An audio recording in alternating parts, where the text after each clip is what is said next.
One of the big selling points of this aircraft is its open rear end and ramp. It means troops and cargo can board and exit super fast, reducing the time the aircraft is vulnerable to fire on the ground. This capability is especially important when the aircraft is being used for its other key purpose, as an emergency air ambulance to evacuate casualties from the battlefield. Sergeant Mark Gamson is a crewman on the Medical Emergency Response Team, or MERT for short. This is obviously where the patient comes, is it? Absolutely right. We've turned this into a resus room from any British hospital. We can take up to 6 stretchers in the cabin here. Luckily, most of the time, not that many people are injured, and normally it's 1 to 2 guys on the floor here. Right. And the medics will work around them here on the floor. We've got a defibrillator machine. We've got blood in the aircraft, so we can get blood into them. Anything that could happen in a UK hospital, fast-time life-saving treatment can be done on board this helicopter. From actually getting a call from a soldier on the ground to say one of our guys is injured, this aircraft can be airborne in around 5 minutes. And when an emergency call comes in, the blades... That's not a shout, is it? Yes. Yes, it is. There's no more talking about what this helicopter can do. I'm going to experience the Chinook's capabilities firsthand. As well as the 2 pilots, the crew consists of 4 medics and 4 force protection soldiers. While the Chinook has an M60 machine gun at the rear and 2 M134 rotary guns firing a whopping 4,000 rounds a minute, its main protection is provided by 2 Apache attack helicopters, each armed with 30mm cannon and rockets. Just see our Apache escort go off, just go off beside us. Level and behind, good on the left. We've been called to a long-running firefight. It's a fierce contact. There are wounded soldiers that need to be evacuated, and one is in a critical condition. These guys around us is our force protection. These are from the RAF regiment. These guys lay cover down as we get out the aircraft, and they do the medical evacuation, obviously. 1 gunshot wound to the leg, 1 gunshot wound to As we get underway, information continues to flow direct from the battle scene and via the cockpit. 5. Just been told we're going to be picking up 5 casualties, so it's going to be pretty crowded in here. Obviously, there's been a big firefight somewhere. Something's gone off. You've got the medics and the doctors all preparing the plasma tubes and getting them going. We're flying at the Chinook's top speed of 320 kilometres an hour. But there's something wrong. 30 minutes have passed and we haven't attempted to land yet. Just circling around. Right, the radio call came through. They've still got enemy in the vicinity of the landing site. If we do get engaged, return fire.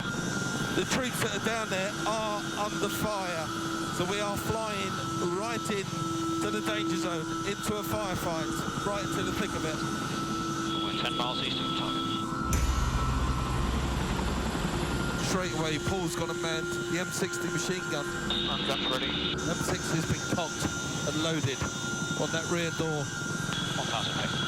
See the way the Chinook pilot uses the terrain as cover, his hills to our left here, and he's flying in amongst the hills in the valley. Now we're, wow, banking at incredible rates. You can hear the thump of the blade and the whoosh. The Chinook is a thirsty beast, consuming 7 gallons of fuel every minute. Under pressure to get in and out in the shortest possible time, we're going in. You can feel it's coming in really steep and fast. Falls at the back door. 1,000 feet. As soon as you get an eyes on the casualty, can you tell me if we need to get back pronto or we've got a little bit of time? Yeah, we'll do, mate. Yeah, no problem. Because there are 2 very distinct routes we can take. As we come down lower, I can see and smell the thick gun smoke of battle. The soldiers around me are acting cool, like they've seen it all before, but this is my first time. Right, your direction is 4. Steady, systems overload landing on. Down 5, 4, 3. Down 2, 1 for the ramp. We've landed, but the enemy are out there, and our force protection know it. Got troops inside the compound, I can't see any stretchers and casualties. No one wants to become another casualty. Right, visual of the stretchers now. But as the injured break cover, the enemy open fire.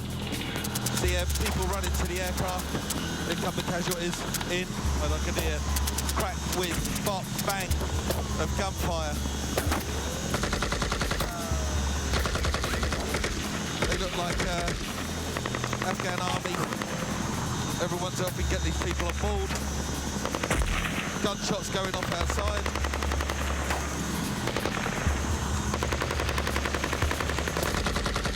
They are actually firing here outside the door. They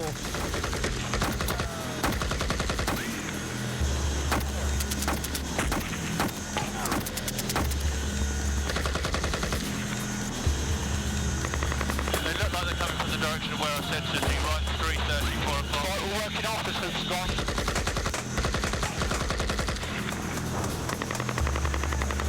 Roger. Oh no, it's all bad boys for me. We've got all those on board. The Afghan Army have given us good cover. Power coming in. Lifting, ready, clear off. That's it, we're airborne, we're away. Minutes, absolute minutes, under a full firefight. The Chinook's loading bay has indeed proved its worth by aiding quick loading and minimising the aircraft's time on the ground. It's time for the MERT team to deal with the casualties. Everything worked fantastically. When these guys are under pressure, look at the professionalism, look at them just doing their job. But we're still under fire. And the helicopter's been hit. Right, felt a few stumps in the airframe there, fellas. And it's not just a helicopter that's taken a bullet. Our pilot's been shot too. Right, chaps, just to let you know, it took a round through my front windscreen, which came up, hit me on the head. Got a bit of a crack and a bleed there. With the Chinook struggling to remain airborne, our co-pilot makes an emergency call back to Camp Bastion. Mayday 673, 9 miles to the south. We've taken a round through the cockpit. We've also got some transmission problems. Yeah, I think we've taken round above me. Not only has the pilot been hit, another bullet has severed a hydraulic pipe and he's wrestling with the controls of 12 tons of helicopter travelling at 200 kilometres an hour. Mayday, Tricky 73, Tricky 73, Tricky 73. Contact. Great covering fire from the back door from our RAF regiment. Brilliant work from Paul there on the M60. Never experienced anything like this clearly in my life before. Don't know what to make of it, to be honest with you. It's both shocking and awe-inspiring all at the same time. Injured and bleeding, our pilot Chomper wrestles with the helicopter's heavy controls. I've got a sore jaw and something dripping down my left-hand side.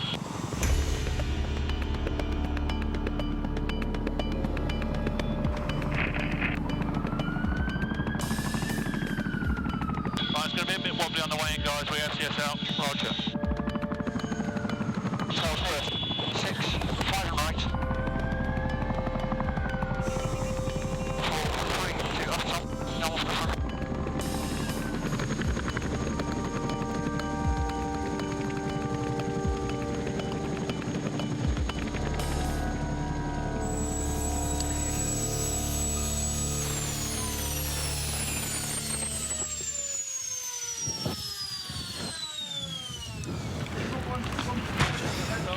We've made it. You're right, fella. Yeah, good. Pilot Ian, who's brought us all back safely, is getting a bit of first aid. His escape is nothing short of a miracle. The bullet ricocheted off his flying helmet. Yeah, we better take off for ballistics to have a look at. If the finger on the Taliban trigger had squeezed a fraction earlier or later, none of us would have stood a chance. No loss of consciousness at all? No. What's your first name? I can't believe that. That's Chomper. He's the pilot. He flew that back after being shot in the face. We were being shot up pretty bad there. And as for the Chinook, bullet strikes everywhere. It's a good little one there. Excuse me. The full drama of what's just happened to us finally sinks in. Not in a minute, please.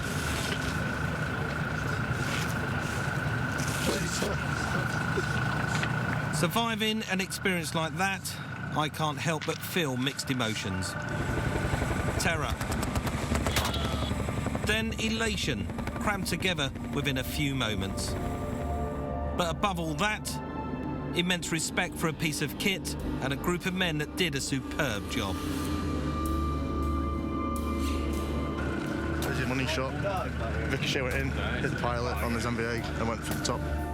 Battle-scarred and dusty, but with a pedigree going back to the Vietnam War, this Chinook survived everything the enemy could throw at it today and delivered all its crew and the soldiers it rescued back to the safety of Camp Bastion. Tragically, one of those injured soldiers was dead on arrival.